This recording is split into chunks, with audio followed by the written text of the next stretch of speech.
In conclusion, we've created a fully functional website with animations.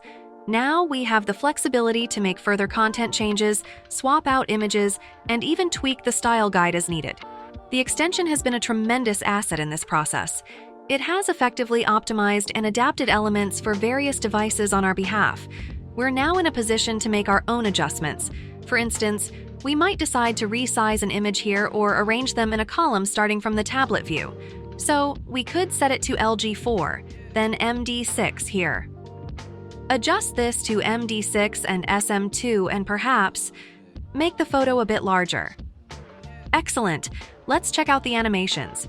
Everything works smoothly. We can also extend this to full screen width, starting from the mobile landscape view. Finally, everything looks great! Let's republish and see the outcome.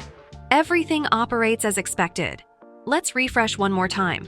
The animations continue to perform well. And that's it. We've covered everything. We hope you enjoyed this episode and find it valuable and now have more vision about what TheSprkl is about and how our extension could benefit your web development.